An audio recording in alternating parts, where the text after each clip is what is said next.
So varicose veins కి సంబంధించి Chiranjeevi hospitals లో ఎలాంటి లేటెస్ట్ ట్రీట్మెంట్స్ అవైలబుల్ గా ఉన్నాయో తెలుసుకోవాలనుకుంటున్నాము. At the same time varicose veins కి రికరెన్స్ కూడా వచ్చే ఛాన్సెస్ ఉన్నాయని విన్నాం సార్. సో ఆ ఛాన్స్ లేకుండా ఎలాంటి కేర్ తీసుకుంటుంది చిరంజీవి హాస్పిటల్?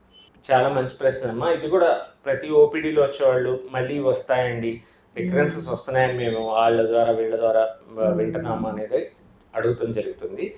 దీనిలో ముఖ్యము మనం ఏ డాక్టర్ ట్రీట్మెంట్ చేస్తున్నారు అనేది కూడా మనం చూసుకోవాలి. అందుకని వారికోస్ వెయిన్స్ కి ఎప్పుడైతే ఒక ప్రాపర్ క్వాలిఫైడ్ వాస్కులర్ సర్జన్ చేసినట్లయితే ఈ రికరెన్స్ ఛాన్సెస్ చాలా తక్కువగా ఉంటాయన్నమాట. సో దానిలో ఎందుకు మన చిరంజీవి హాస్పిటల్ ప్రత్యేకంగా రికరెన్సెస్ ఎందుకు ఉండట్లేదు అంటే, కంపేర్ టు వేరే హాస్పిటల్స్ తో మనకి ఎక్కువ ఎందుకు ఉండట్లేదు అంటే, మనం కంపల్సరీ ఏమైనా యాక్సెసరీ వెయిన్స్ ఉన్నాయా ఇవన్నీ కూడా మనం చూసుకుంటాం.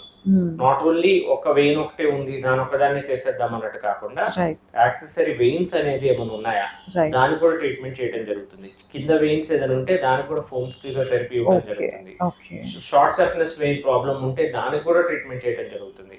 ఇవన్నీ మనం కేర్ తీసుకొని పైనుంచి కింద వరకు అన్ని కవర్ అయ్యి అన్ని మళ్ళీ రికరెన్స్ రాకుండా చూడటం ఒక ఆప్షన్ అయితే, అడ్వాన్స్డ్ గ్లూ థెరపీ కూడా రెగ్యులర్ లేజర్ కన్నా అడ్వాన్స్డ్ గ్లూ థెరపీ కూడా మనం చేయడం జరుగుతుంది. కాబట్టి మనకి చాలా రికరెన్స్ ఛాన్సెస్ అనేది తక్కువ, రికరెన్స్ అనేది ఉండదు ఆల్మోస్ట్.